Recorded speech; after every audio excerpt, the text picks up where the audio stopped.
E Verônica, Ei, tá me ouvindo? boa- eu tô te ouvindo bem, e você? Tudo ótimo. Boa noite, tudo bom? Boa noite, minha querida, tudo bem? Tudo ótimo. Prazer estar recebendo você aqui hoje na nossa Semana das Mulheres, no Dia das Mulheres. Que honra, né, Verônica? E coincidiu ainda com a data do dia 8 ainda. Um prazer estar recebendo você aqui conosco. A Kátia, que tem um currículo que eu vou daqui a pouco detalhar todo, tintim por tintim, e ainda a gente tem a honra de ser nossa conselheira estratégica. Então, A a honra é Cátia está toda minha. colaborando com a gente. Então, a gente fica muito feliz de ter você aqui nessa semana, Cátia, ter você junto conosco no Instituto Oportunidade.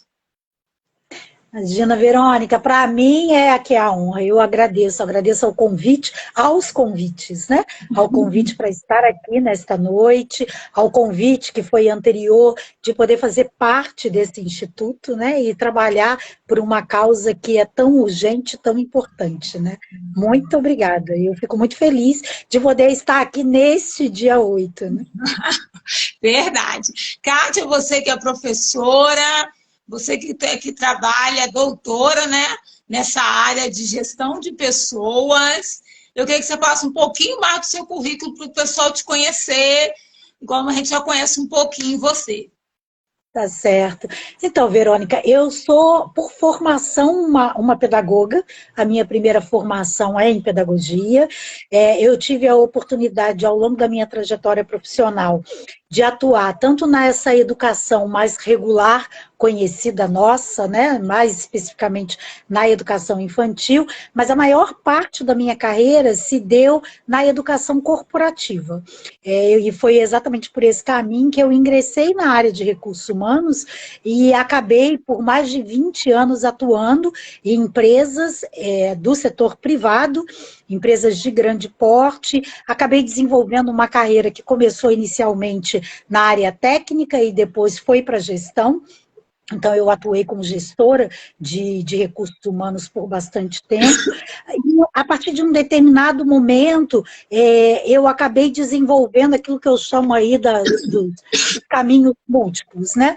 Das carreiras múltiplas. Há mais de 15 anos, eu comecei também a atuar na docência, atuando em cursos de especialização. Acabei fazendo mestrado na área de administração e, mais recentemente, nos últimos 2 anos e meio, eu acabei ingressando em definitivo na área da pesquisa, na área da docência. Hoje eu atuo como professora da Universidade Federal do Espírito Santo, a UFES, no Departamento de Administração, e trabalho com pesquisas na área de gestão de pessoas, comportamento organizacional, relações do trabalho. Voluntariamente, eu atuo já há bastante tempo na Associação Brasileira de Recursos Humanos, atualmente como presidente do Conselho Deliberativo e, mais recentemente, como conselheira estratégica do Instituto Oportunidade Brasil. Ah, que é uma honra para a gente ter você aqui conosco. E como é que você foi pego por essa área de gestão de pessoas? Ela que te pegou ou você que procurou por ela? Então, Verônica, essa pergunta é legal, porque assim, por um tempo, eu conto isso, inclusive, para as pessoas e para os meus alunos. Por um bom tempo, eu dizia às pessoas que quando eu saí da educação infantil, dessa educação mais regular, eu tinha mudado de carreira, eu usava essa expressão, sabe? E aí eu fui trabalhar, então, numa indústria de grande porte, na época CSN, pós-privatizada, e fui trabalhar na área de recursos humanos. E eu dizia que eu tinha mudado de carreira. Mas depois de um tempo, e eu precisei de um tempo para isso, né, maturidade, experiência, eu comecei a entender que no fundo, eu sempre fiz a mesma coisa. Eu mudei de setor. Eu saí da educação e fui para a indústria, como depois eu saí da indústria e fui para o varejo. E por que eu digo que no fundo, eu sempre fiz a mesma coisa? Porque quando eu olho para a minha trajetória profissional, que formalmente começou aos 18 anos, mas informalmente tinha começado aos 13, né? Eu sempre trabalhei em prol do desenvolvimento das pessoas. Porque aos 13 anos eu comecei a alfabetizar as crianças do meu bairro na garagem da minha casa, né? Era uma coisa que eu fazia porque eu gostava. E aí depois eu fui para a universidade fazer pedagogia, e depois eu fui fazer estágio nessa área, e teve um determinado momento, por um desejo de conhecer outras coisas, de trocar, inclusive, de região geográfica, fui parar numa grande indústria. E aí eu me encantei, né? Eu entendi que era ali que eu queria contribuir. Eu queria contribuir com adultos, né? Eu queria poder ajudar a esses adultos a estarem mais prontos, melhor capacitados para o desenvolvimento das suas atividades. Então, a minha área de gestão, a minha inserção na área de gestão de pessoas se deu por meio da área de treinamento e desenvolvimento, mas depois eu tive a oportunidade de atuar em todos os sistemas, né? Então, assim, eu digo hoje e a razão da minha existência é atuar em prol do desenvolvimento de pessoas, incluindo o meu próprio, né? Então, em função disso, eu posso fazer qualquer coisa, né? Então, eu dou aula, eu tenho uma prática voluntária voltada para isso, eu já fui executiva de empresas voltada para isso, enfim, né? Se é para desenvolver gente, me chama que eu estou dentro. Né? Por isso nós te chamamos, já estamos juntos de novo. E como é que foi essa sua trajetória enquanto mulher, empresas grandes? Como é que se deu isso? Como é que foi para você? Se foi tranquilo? O que você lembra que te marcou até você chegar ao ponto que você está hoje? Então, Verônica, essa também é uma pergunta muito boa. Assim. Eu sempre fico pensando, eu tento relembrar toda a minha trajetória, sabe? Por quê? Né? Porque sou uma mulher negra, né?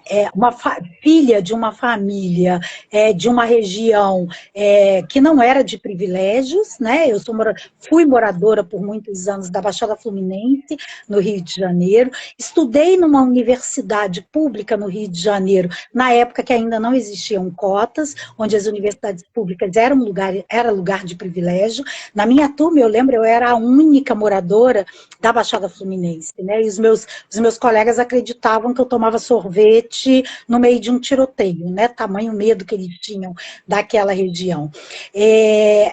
Depois eu acabei sendo inserida, né, me inserindo em organizações de grande porte. Por 17 anos eu trabalhei em organizações de base industrial, onde a maior parte dos seus profissionais eram homens, né? Quando eu fui trabalhar na CSN, quando eu cheguei na empresa, eram quase 15 mil funcionários, e eu fazia parte de um grupo seleto de 700 mulheres que trabalhavam na empresa. Para você ver a disparidade, né? Ocupei posições gerenciais na segunda indústria que eu trabalhei, que na ocasião era a Cruz Celulose, mas também um celeiro, né, de homens de base técnica, enfim, depois eu fui para o varejo, que aí já era um pouco mais de mulheres, enfim, ingressei no mundo acadêmico, estou na pesquisa, e por que eu estou te falando isso tudo? Porque eu acho que no fundo, eu sempre circulei por esses campos meio minados, sabe? Mas de verdade, talvez eu não tenha sentido muito, não porque não existissem as barreiras, é porque eu acho que eu nunca decidi olhar para elas e me importar muito com elas, sabe? Eu sempre fui muito determinada naquilo que eu queria fazer, eu parto do princípio que eu não queria ser escolhida, eu queria escolher o tempo todo, né? Então a minha trajetória educacional, acho que ela fala disso, né? Eu sempre estudei muito porque eu queria fazer as minhas escolhas. Não foi fácil, obviamente, né? Porque eu sou casada, sempre fui casada, eu tenho um filho, né? Então eu precisei criar esse filho e eu sempre trabalhei. Mas eu sempre acreditei que eu precisava encontrar alternativas para isso, né? Eu fui tentando contar com as minhas redes de apoio, enfim, né? E acabou funcionando. Não foi simples, não foi fácil, mas foi possível. Né? E hoje em dia, como é que você vê o mercado de trabalho para as mulheres? Ai, Verônica, hoje de manhã, inclusive, falava disso, né? Eu fui convidada para ter uma conversa de manhã no jornal aqui local e eu falava disso.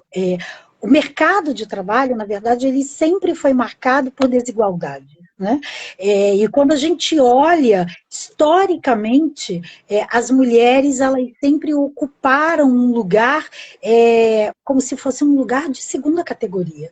E a gente olha isso quando a gente compara com as oportunidades que são oferecidas, com a remuneração que é paga, né? Com as áreas que eram permitido o acesso. Então, assim, é um mercado que, embora tenha, sim, havido evoluções, elas ainda são evoluções pequenas perto do tamanho do desafio que nós temos. Isso não se dá simplesmente porque a empresa A ou B, ou o setor A ou B não recebe. Eu acho que a gente precisa cada vez mais se dar conta de que isso acontece porque isso é estrutural da nossa sociedade. A gente faz parte, né, de uma sociedade que sempre acreditou que ao homem cabia o papel de prover e à mulher o papel de cuidar. E a partir disso aí, a história da humanidade, por um bom tempo, vem sendo separada, né? As mulheres já estão no mercado de trabalho há bastante tempo. É importante que a gente lembre disso, né? Mas esse mercado de trabalho, ele é marcado por muitas diferenças, por muitas discriminações. E os desafios que a gente encontra hoje no mercado de trabalho em relação aos que tinham anteriormente, como você acha que foi essa evolução? Assim, como é que eu... Deixa eu pensar, os desafios... A evolução nesses desafios, hoje a gente consegue, por exemplo, encontrar mulheres em áreas que até então eram áreas ditas proibidas, né? As áreas mais tecnológicas, as áreas mais técnicas. Hoje a gente já encontra mulheres em posição de liderança, por exemplo, não na proporção que a gente imaginaria ser natural, considerando que as mulheres é a maior parcela da população.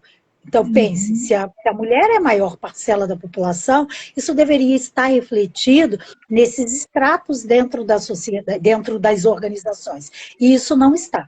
Então, assim, mas nós encontramos mais mulheres. Nós encontramos hoje mais mulheres em posição de conselho. A gente tem tido alguns avanços, né? Ainda que pequenos, mas temos tido avanços na média salarial paga às mulheres. Mas, de novo, né, os estudos demonstram, as pesquisas demonstram que a gente aí vai precisar ainda de muitos anos para conseguir gerar no mercado de trabalho a tão necessária equidade.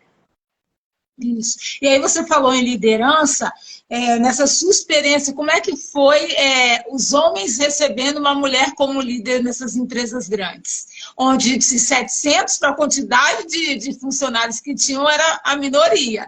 E ainda muito tida como sexo frágil.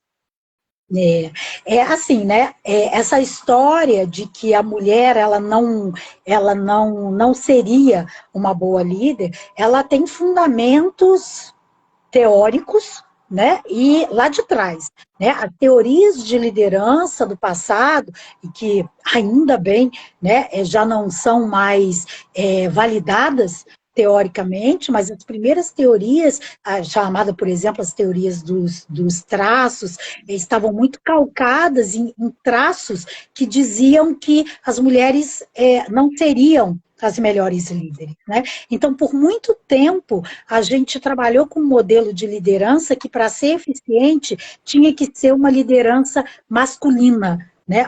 Ou uma liderança com traços masculinos.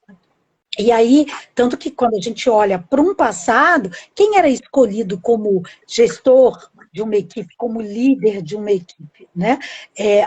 Um homem, preferencialmente, mas também não era qualquer homem, né? Ele tinha que trazer com ele os traços de força, de seriedade, quanto mais sisudo, melhor, e se dizia, né? Quanto mais distante da equipe, maiores as chances de dar certo, você sabe disso, porque você ocupou posições assim também e você viveu isso.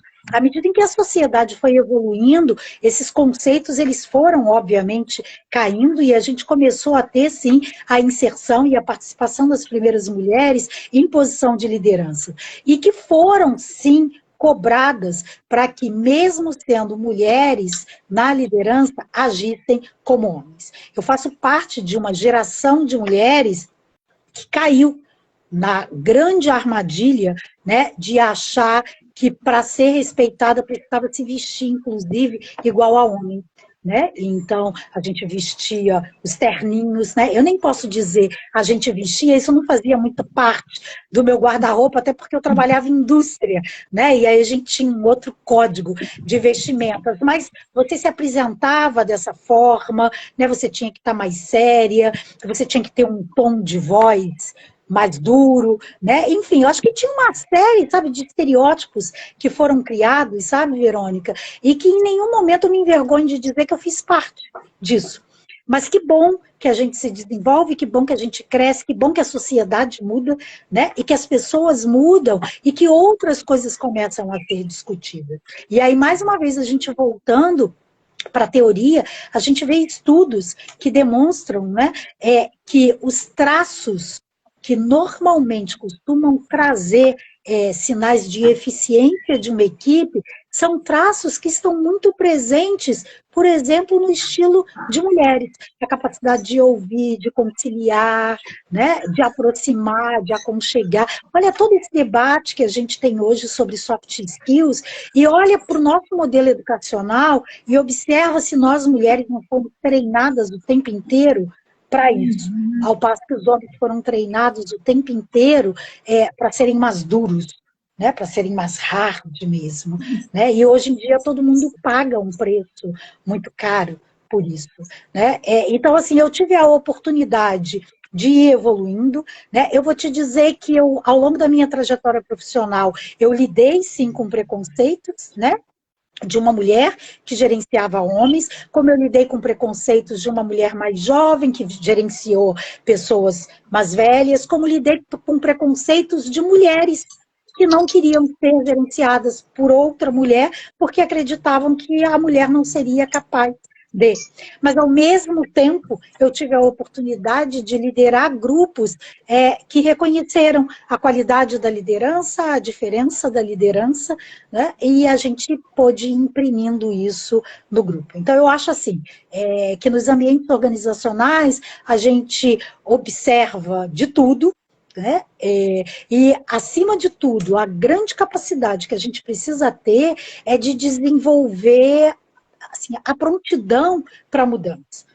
Eu costumo dizer que não adianta a gente olhar para o passado e dizer assim, estava tudo errado. Né?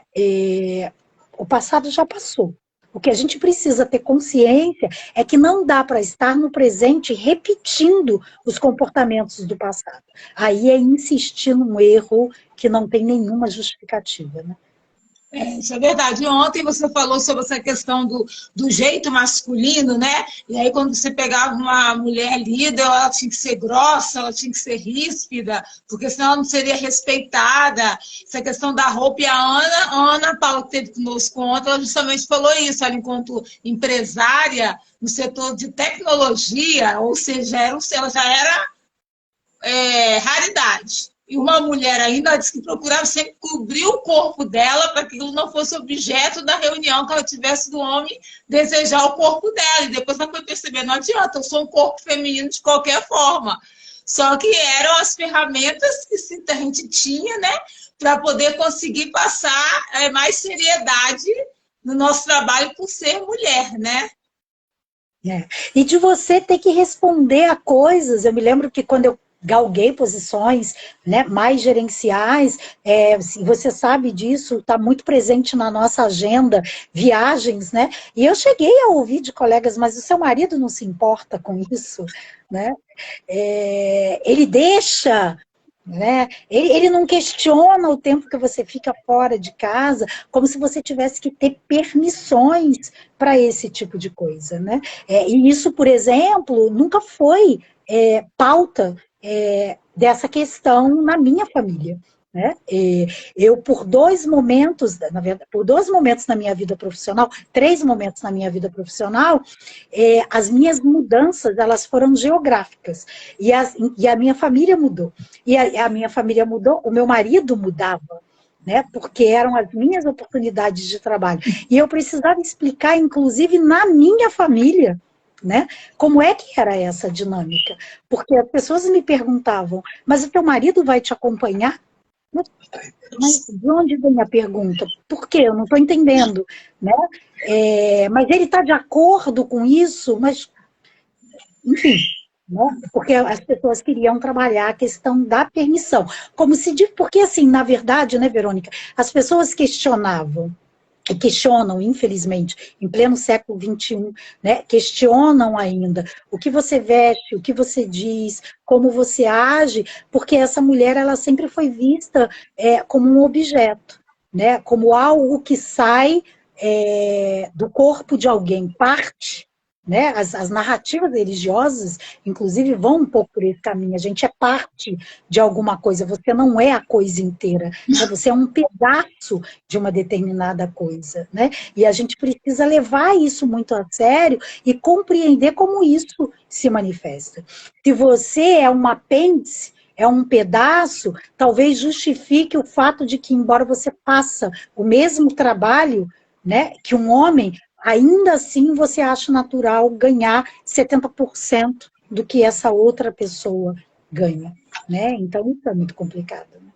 Né? Eu tive um chefe que um dia uma vez falou comigo assim: mulheres como você vão morrer sozinhas, porque mulher não tem que discutir, você não tem que querer falar para igual, a mulher ela tem que ouvir.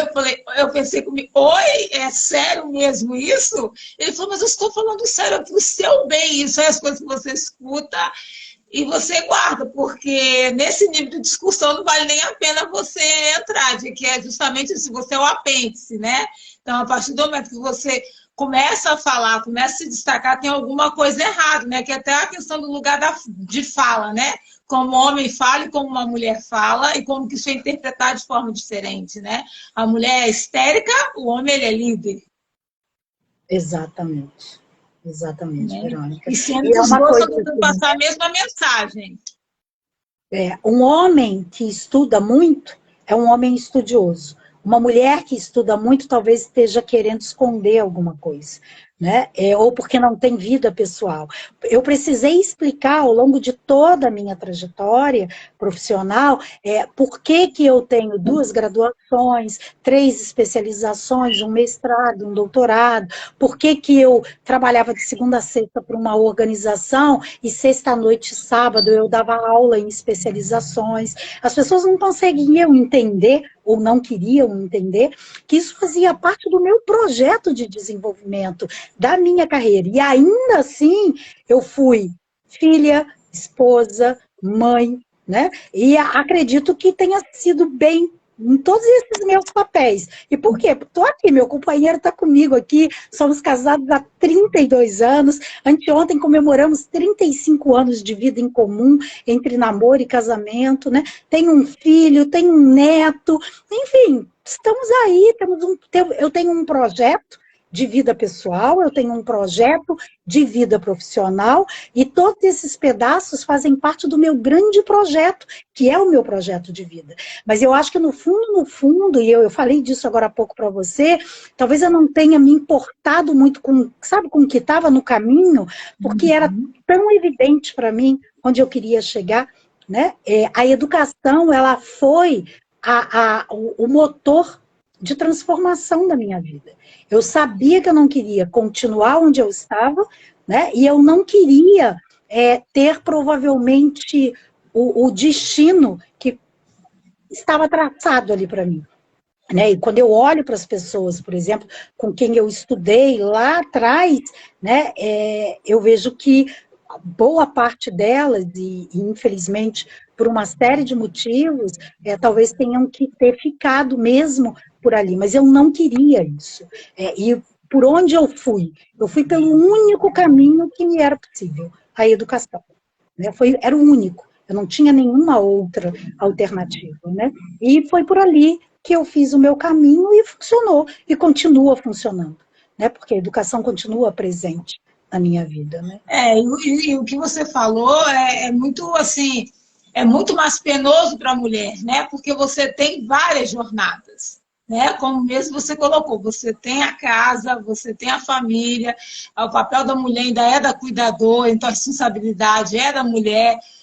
Você ainda vê em entrevista de emprego, você pergunta para a mulher quem vai ficar com o seu filho, mas com o marido você não, para o homem você nunca pergunta quem vai ficar com o seu filho, porque esse papel ainda é muito da mulher, então você ainda tem uma carga muito maior diariamente que você assume e tem a sua carreira também, né? Então isso também acaba sendo dificultador para muitas mulheres também, né? Mas está assim, né, Verônica, parte disso está nas nossas mãos a transformação. E o que eu quero dizer com isso, né? Nós, mulheres, somos responsáveis também por promover esse processo de transformação, né? Vamos usar o dia de hoje como exemplo. Dia 8 de março, Dia Internacional da Mulher.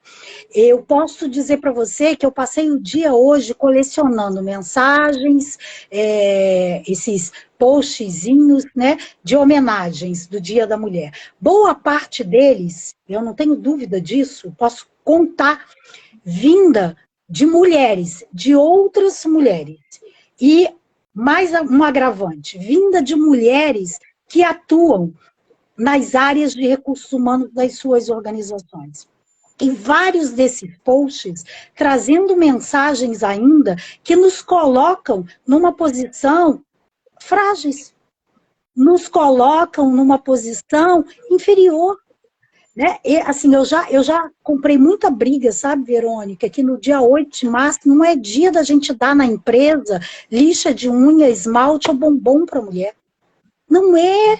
Não é, e aí, pessoal, não é porque eu estou aqui com um discurso de ativista, não é isso. É porque esse é um dia para a gente poder botar a luz em cima dos avanços que ainda são necessários, dos desafios que nós temos para conseguir romper.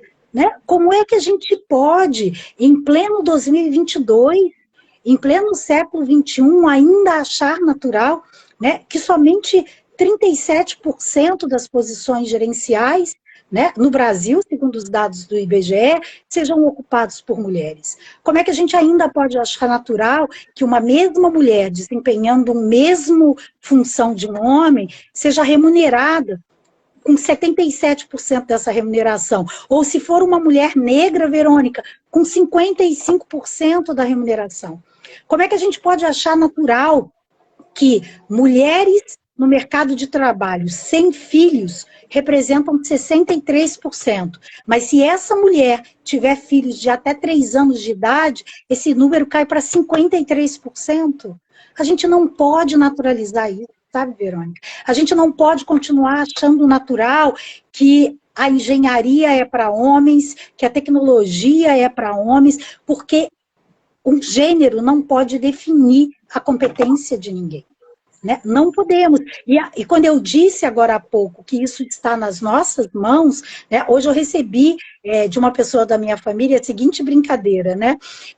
Mais de 53% da população brasileira são de vocês, mulheres, e a outra parcela são de pessoas que vocês colocaram no mundo. Puxa vida! Então, se a gente, como mulher, né, a gente não trabalhar em prol dessa mudança cultural, né, essa outra parcela não vai ajudar, e a gente precisa, nesse momento, de um esforço coletivo, de homens e mulheres, para que a gente pense em políticas mais inclusivas, né, para as mulheres no mercado de trabalho, para as mulheres negras no mercado de trabalho, para as mulheres negras de classe mais desfavorecidas no mercado de trabalho. É importante que haja espaço para todo mundo. Por que as mulheres têm mais anos de escolaridade quando comparada aos homens, e ainda assim não ocupam todas as posições que elas poderiam ocupar? Então, assim, a gente precisa refletir bastante, né? E agir, mais do que refletir, a gente precisa. Você que é uma pesquisadora, então, que tem esses dados mais frescos, quando vocês analisam esses fatores, a mulher ainda compactua tanto para que essas situações ocorram. Quais são os principais motivos que vocês encontram nessa pesquisa? É porque a mulher não acha que ela tem o mesmo potencial, porque ela não teve oportunidades? Por que ainda tem tanto isso da mulher também aceitar tanto essa posição de subalterno em muitas situações? Assim, tem uma série de fatores e talvez a gente não consiga nem esgotá-los aqui. A gente precisa entender que tem um pano de fundo cultural, né, e que é estrutural, e tem um discurso que está mesmo presente na sociedade, né, de que a mulher é aquela... A ela cabe aquele papel do cuidado, né, e todo um glamour em torno disso. E aí, como esse pano de fundo, ele é cultural, ele é desdobrado numa série de práticas dessa sociedade, né? Então, pensa, por exemplo,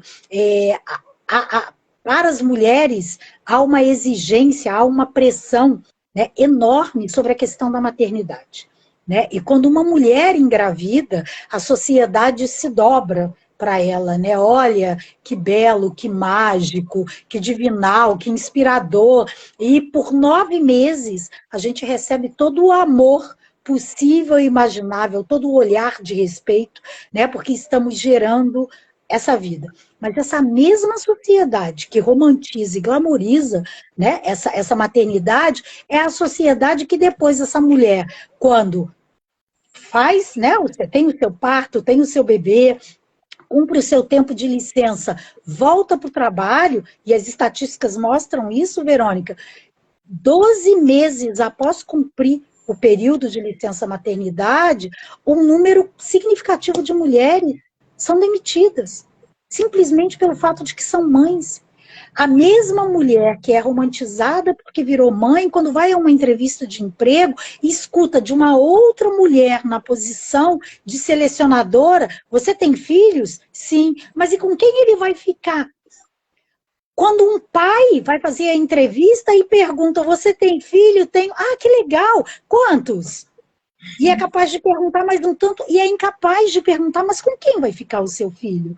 Puxa, se existe um filho, porque foi gerado pelas duas pessoas. Então, assim, tem um pano de fundo cultural, mas tem uma série de práticas que precisam ser repensadas, né? Uma série de políticas que precisam ser pensadas nessa sociedade para que a gente dê acesso. Né? Porque se a gente está numa sociedade que culturalmente ainda entende que é da mulher o cuidado, que a gente tem espaço para que essas mulheres deixem essas crianças, para que elas possam trabalhar.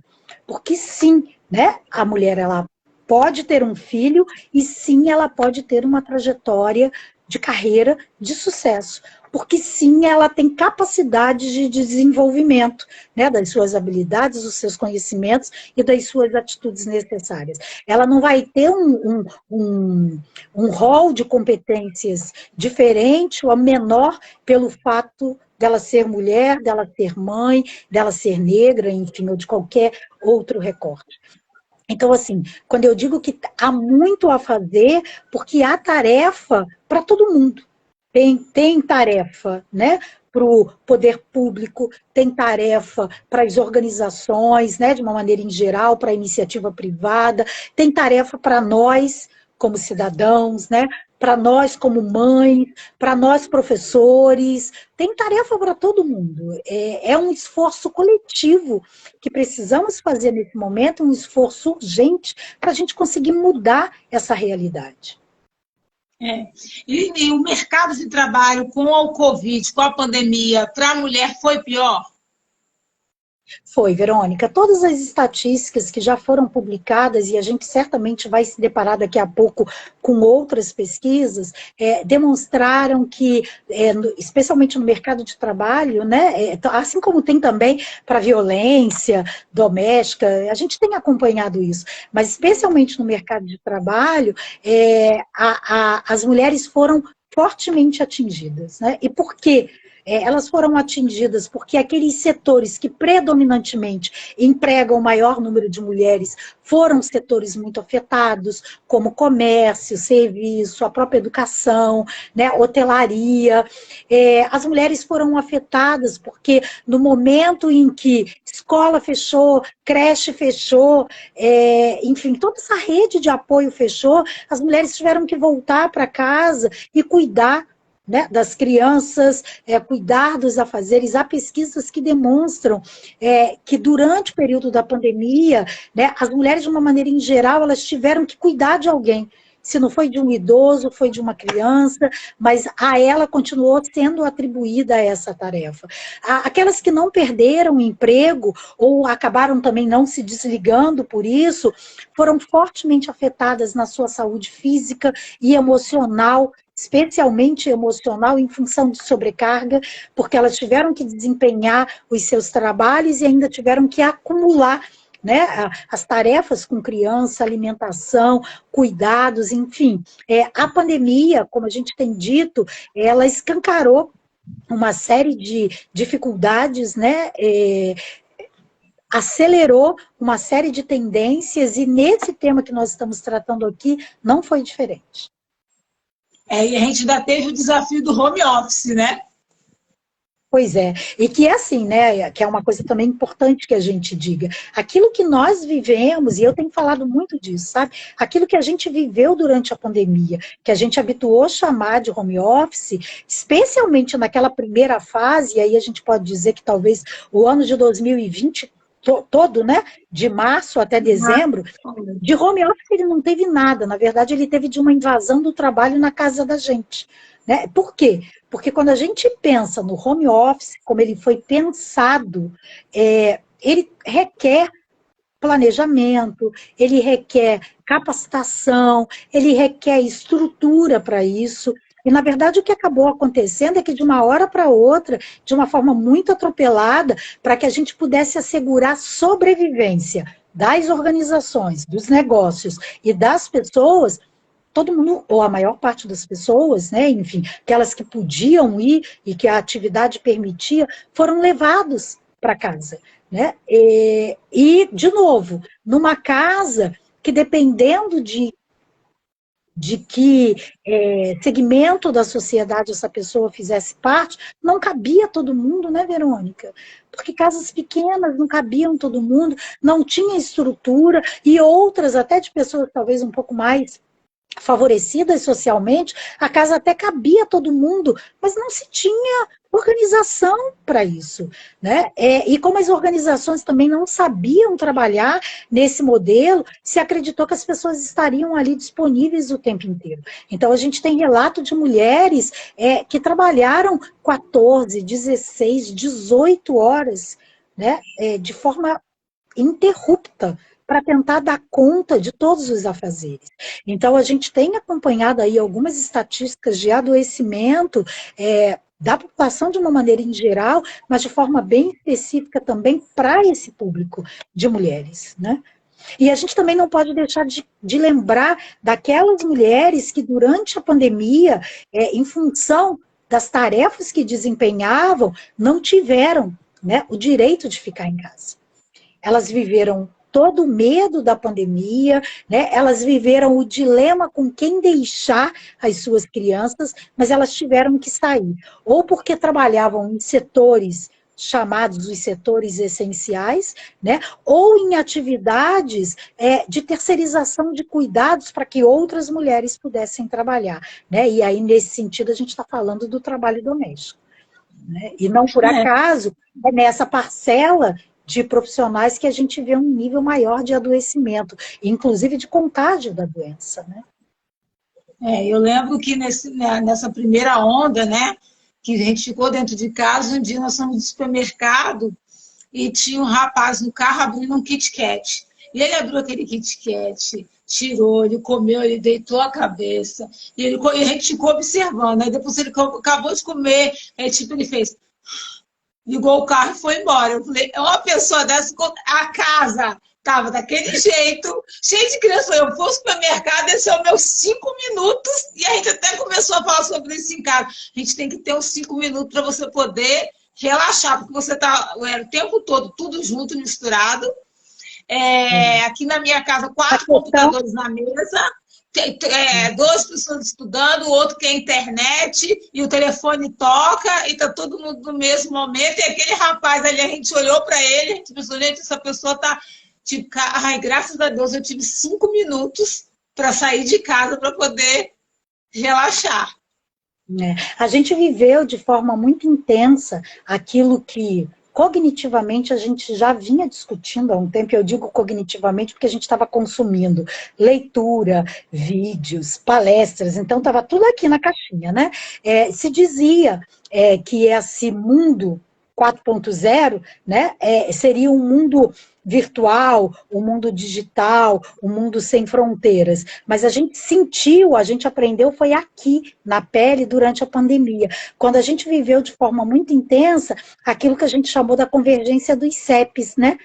No mesmo CEP ficou tudo, né? Ficou o teu lazer, o teu trabalho, a tua vida social, tudo, né? E a gente não estava preparado para isso. A gente, né? Eu, você, boa parte, todos nós, na verdade, fazemos parte de gerações que há muito tempo a gente troca os espaços físicos para determinadas coisas. E por um tempo a gente ficou sem essa opção, né, Verônica?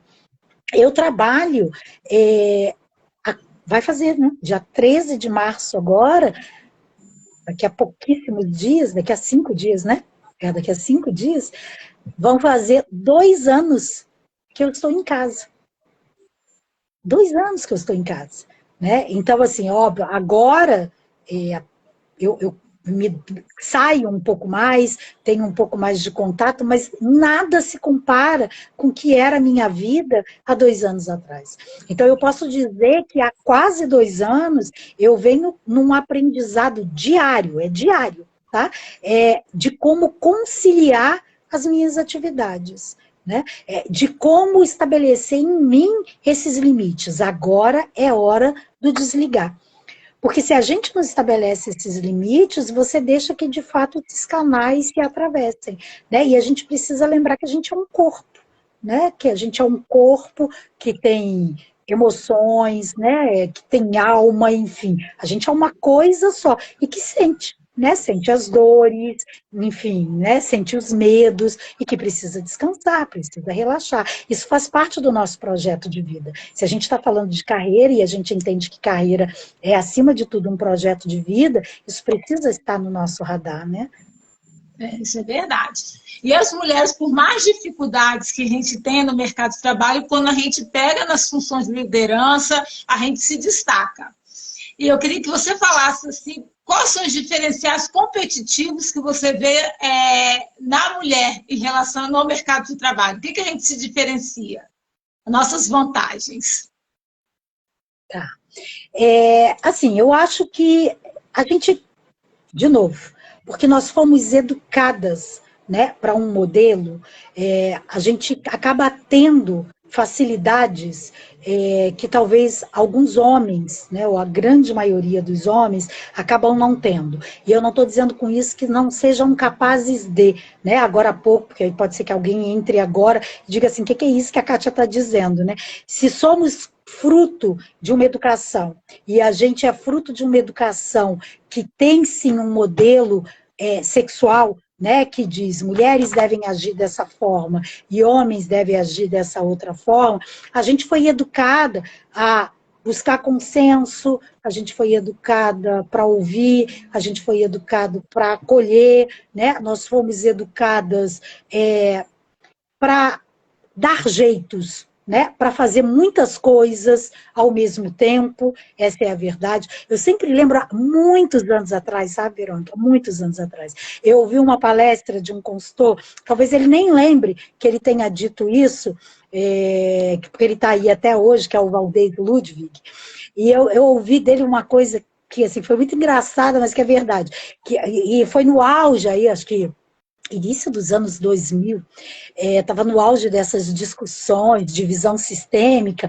e ele dizia que as mulheres, era um grande diferencial competitivo das mulheres terem visão sistêmica.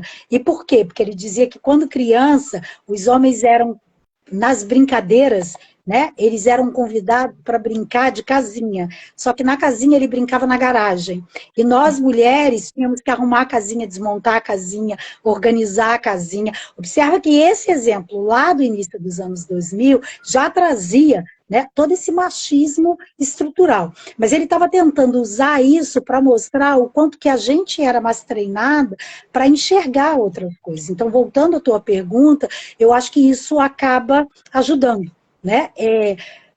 E acaba sendo, sem dúvida nenhuma, um diferencial. Quando a gente hoje vê, e eu falei isso agora há pouco, né, um pouco antes mais no início da nossa conversa, quando a gente vê toda essa discussão de soft skills hoje, né, observa que uma parcela de profissionais está sendo treinado para desenvolver algo que é da natureza humana, e que, independente de gênero, deveria colocar em prática, né? Eu costumo dizer que é muito louco, porque a gente está fazendo treinamento para ensinar a gente a ser gente. Né? E por quê? Porque lá atrás treinaram gente para ser robô, né? E quanto mais robô você fosse, né, melhor você seria. Quanto mais hard você fosse, melhor seria. E também meio que se normalizou dizer, né, que essa posição mais seca, mais dura, era mais da natureza masculina. E aí, por isso que no início, quando as mulheres começaram a adentrar esses espaços, elas meio que tentaram mimetizar esses comportamentos e não funcionaram. Né? Então, mais do que nunca, para que a gente possa prevalecer, né, nesses ambientes que cada vez mais exigem, né, inclusão, diversidade, abertura para o novo, espaços de colaboração, de coparticipação, a gente precisa de profissionais, sejam eles homens ou mulheres, que possibilitem conversas, que possibilitem aconchegos, né, que possibilite contato humano. Né? E aí, nesse sentido, como a gente foi mais treinada para isso, talvez a gente tenha mais facilidade. Né? A gente colhe aquilo que a gente trabalhou mais lá atrás, né? Pois é, mas é exatamente esse cuidado que a gente precisa ter, porque a gente não pode normalizar isso. Essa educação que tem esse olhar mais humano, essa educação que ensina a ouvir, essa educação que ensina o valor da empatia, ela não deve ser uma educação voltada para mulheres, não, ela é uma educação voltada para humanos. Mais uma vez, o gênero ele não pode definir, né, posição no mercado de trabalho, modelo de educação, não é disso que a gente está falando. Né? Demorou muito para enxergarem isso, né? Porque a gente tem o quê? Umas 2, 3 gerações que foram criadas justamente para isso, é coisa de menina, mulher chora, homem não chora. Então, acabou que a geração, esses seres humanos dessa geração se tornaram pessoas, como você colocou, que agora a gente tem que treinar a ser humano. Porque eu tenho que fazer padronizado, é assim, é assado. Eu não tenho que escutar a emoção daquele, porque senão foge daquilo que eu quero que seja feito, ou não é produtivo, né? É assim, né, Verônica? Às vezes eu falo algumas coisas que pode parecer brincadeira, mas é uma forma, sei lá, eu acho que tentar aproximar de dados mais reais, né? Enquanto a gente continuar alimentando, né, a história de que homem não chora, homem vai continuar infartando. Homem não chora, mas infarta. Né? Engole, né? Exatamente. Enquanto a gente continuar acreditando que do portão para dentro de uma organização, né, a vida pessoal não entra, né, a gente vai continuar tendo dentro das organizações zumbis, corpos que vão lá, para realizarem trabalhos completamente desprovidos de significado. Qual é o grande esforço que as organizações fazem atualmente? Não é justamente para engajar pessoas? Eu, Kátia, costumo dizer que, para mim, o convite do engajamento é o convite da paixão. Mas como é que você se apaixona por alguma coisa que não tem significado para você? E só vai ter significado se aquele espaço que você estiver te permitir ser o que você é. Né? E é claro que, porque aí as pessoas podem pensar assim, mas aí vale tudo. Não, não é que vale tudo. Né? Agora há pouco a gente estava falando, né, sobre práticas que possam ser propostas dentro de ambientes organizacionais que minimamente organizem as pessoas em torno disso, né? Práticas que, inclusive, venham dessas próprias pessoas. Né? Mas, para isso, a gente precisa abrir espaços. Né? E, nesse sentido, nós, mulheres, podemos contribuir. Né? E aí, voltando àquele ponto que eu também já tinha trazido anteriormente, aí está um grande papel, uma grande responsabilidade de nós, mulheres, né, que estamos dentro de organizações, e especialmente aquelas que atuam ou em posições de liderança, né, ou em posições especialistas da área de recursos humanos. Se queremos transformações, precisamos trabalhar para que essas transformações aconteçam, né? Porque elas são urgentes, elas são necessárias e elas têm que ser já. Elas não são para daqui a pouco, né? Elas têm que ser já. E agora há pouco você disse assim, demorou para que isso fosse visto, né? Eu te diria que talvez tenha demorado para ser ouvido, sabe, Verônica?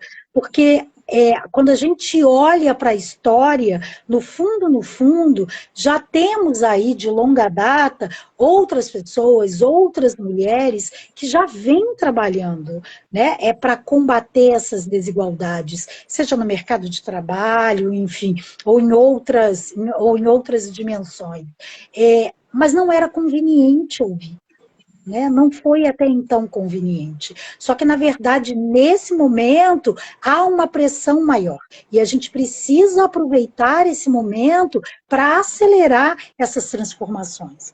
Porque, de novo, elas são urgentes, elas são necessárias. Né? Verdade. Kátia, muito obrigada. Passou muito rápido esse tempo. Acabou!